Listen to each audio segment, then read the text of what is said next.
نحمدہ و نصلی علی رسول الکریم اما بعد اعوذ باللہ من الشیطان الرجیم بسم اللہ الرحمن الرحیم فلما جاءہم الحق من عندنا قالوا لولا اوتی مثل ما اوتی موسیٰ اولم یکفروا بما اوتی موسیٰ من قبل قالوا سحران تظاہرا وقالوا انا بکل کافرون قل فأتوا بکتاب من عند اللہ هو اہدی منہما اتبعہ ان کنتم صادقین فإن لم يستجیبوا لك فاعلم انما يتبعون اہواءهم ومن اضل ممن اتبع هواه بغیر هدى من الله ان الله لا يهدي القوم الظالمين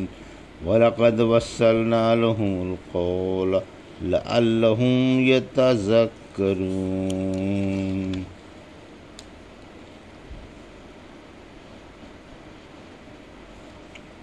الَّذِينَ آتَيْنَاهُمُ الْكِتَابَ مِنْ قَبْلِهِ هُمْ بِهِ يُؤْمِنُونَ۔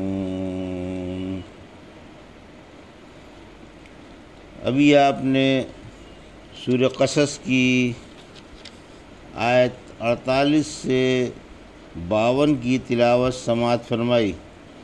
ان آیتوں کا ترجمہ اور تفسیر اس طرح ہے: فلما جاءہم الحق من عندنا قالوا لولا اوتی مثل ما اوتی موسیٰ اولم یکفروا بما اوتی موسیٰ من قبل قالوا سحران تظاہرا وقالوا انا بکل کافرون۔ آیت 48: قل فأتوا بکتاب من عند اللہ هو اہدی منہما اتبعہ ان کنتم صادقین۔ آیت 49: فإن لم يستجیبوا لك فاعلم انما يتبعون اہواءهم ومن اضل ممن اتبع هواه بغیر هدى من اللہ ان اللہ لا یهدی القوم الظالمین۔ آیت 50: وَلَقَدْ وَصَّلْنَا لَهُمُ الْقَوْلَ لَعَلَّهُمْ يَتَذَكَّرُونَ۔ آیت 51۔ ترجمہ: پھر جب ان کے پاس ہمارے پاس سے سچائی آ پہنچی تو بولے کہ انہیں ایسے معجزے کیوں نہیں دیے گئے جیسے موسیٰ علیہ السلام کو دیے گئے تھے؟ کیا انہوں نے ان معجزوں کا انکار نہیں کیا تھا جو ان سے پہلے موسیٰ علیہ السلام کو دیے گئے تھے؟ انہوں نے کہہ دیا تھا کہ یہ دونوں جادوگر ہیں اور ایک دوسرے کی مدد کر رہا ہے، اور کہہ دیا تھا کہ ہم تو ان میں سے کسی کو بھی نہیں مانتے۔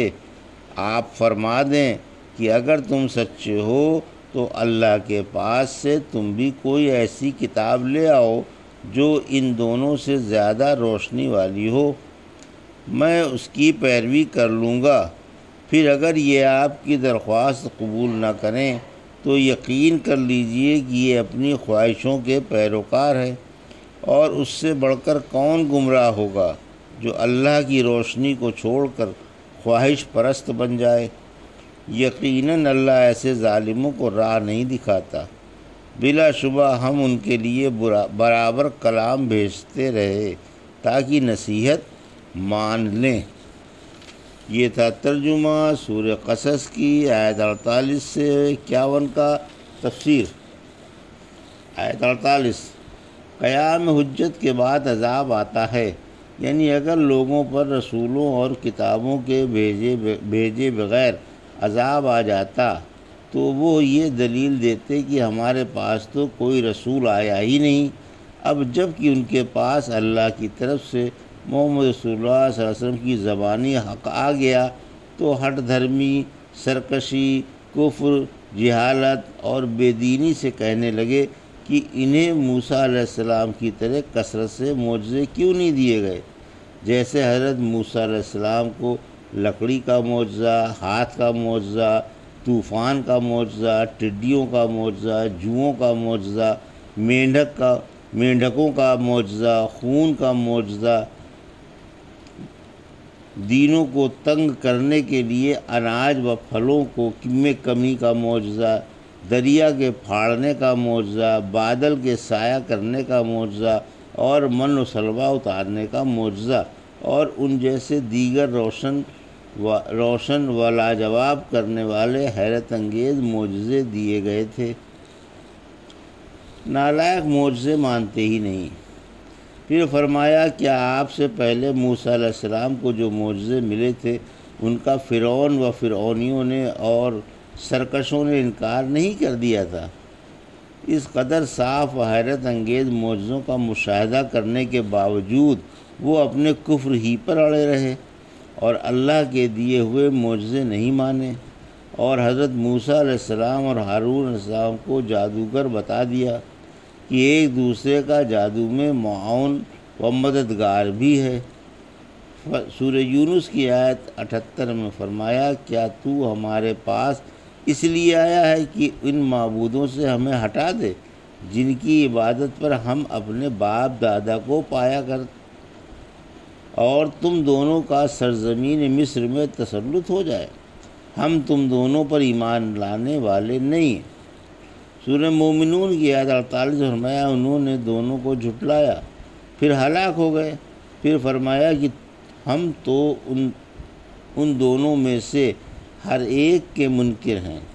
اس مقام پر بیان تو حضرت موسیٰ علیہ السلام کا ہے، مگر چونکہ حضرت ہارون علیہ السلام ان کے ساتھ ایسے گھلے ملے تھے کہ ایک کے بیان کو دوسرے کے لیے کافی سمجھا گیا، اس لیے ایک ہی کا ذکر کیا، جیسے خیر و شر دونوں ملے جلے ہیں اور ایک کے ذکر سے لازمی طور پر دوسرا سمجھ لیا جاتا ہے۔ موسیٰ علیہ السلام اور ہارون پر جادو کا الزام۔ پھر فرمایا کہ دونوں جادوگر ہیں اور ایک دوسرے کی تصدیق کر رہا ہے، یعنی حضرت موسیٰ علیہ السلام اور حضرت ہارون علیہ السلام دونوں جادوگر ہیں اور ایک دوسرے کی تعریف بیان کر رہا ہے۔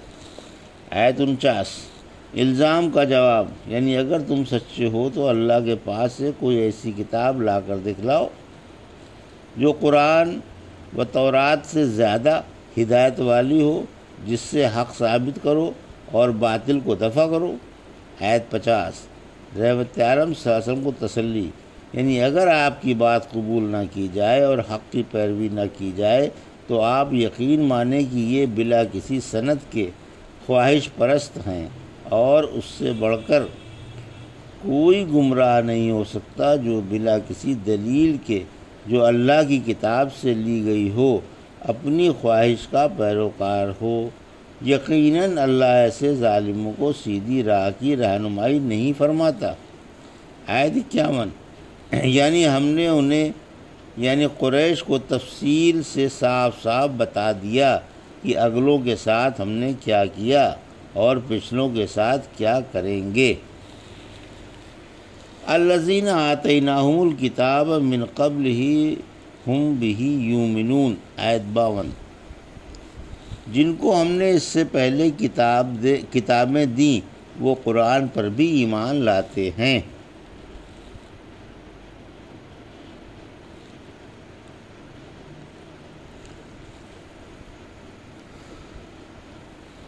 یہ تھا ترجمہ آیت 52 کا۔ تفسیر اہل کتاب کے اولیاء اللہ، اہل کتاب کے علماء جہاد کا بیان ہے کہ وہ بھی قرآن پر ایمان رکھتے ہیں، جیسا کہ فرمایا سورہ بقرہ کی آیت 121 میں جنہیں ہم نے کتاب دی ہے وہ قرآن کی تلاوت کا حق ادا کر دیتے ہیں اور اس پر ایمان رکھتے ہیں۔ سورہ آل عمران کی آیت 199 فرمایا بعض اہل کتاب اللہ پر، تمہاری طرف سے اتاری ہوئی کتاب پر اور اپنی طرف اتاری ہوئی کتاب پر ایمان رکھتے ہیں اور اللہ تعالیٰ کے آگے جھکے رہتے ہیں۔ سورہ اسراء کی آیت 107 میں فرمایا جو لوگ اس سے پہلے علم والے ہیں جب یہ انہیں پڑھ کر سنائی جاتی ہے تو ٹھوڑیوں کے بل سجدے میں گر جاتے ہیں اور یہ دعا مانگتے ہیں کہ ہمارا رب پاک ہے، یقیناً ہمارے رب کا وعدہ ضرور پورا ہو کر رہے گا۔ سورہ مائدہ کی آیت 82 اور 83 میں فرمایا تم ایمان والوں سے محبت میں قریب تر عیسائیوں کو پاؤ گے کیونکہ ان میں عالم اور درویش ہیں اور حق ماننے سے آر نہیں کرتے، اور وہ جب رسول پر اتری ہوئی آیتیں سنتے ہیں تو تم حق پہچان لینے کی وجہ سے ان کی آنکھیں اشکبار دیکھو گے۔ وہ یہ دعا مانگتے ہیں کہ اے ہمارے آقا، ہم اس پر ایمان رکھتے ہیں، اس لیے ہمیں بھی گواہوں کے ساتھ لکھ لے۔ آیت کا شان نزول۔ یہ آیت اور بعد والی آیت ان 70 عالموں کے بارے میں اتری جن کو نجاشی نے رحمت عالم صلی اللہ علیہ وسلم کی خدمت میں بھیجا تھا۔ جب یہ حضرات آپ کی خدمت میں پہنچے تو آپ نے انہیں مکمل سورہ یاسین پڑھ کر سنائی۔ یہ سن کر رونے لگے اور مسلمان ہو گئے۔ یہ تھا سورہ قصص کا آیت 48 سے 52 کا ترجمہ اور تفسیر جو بھی آپ نے سماعت فرمائی۔ بارک اللہ لی و لکم فی القرآن الحکیم و نفعنی ایاکم بآیات الذکر الحکیم۔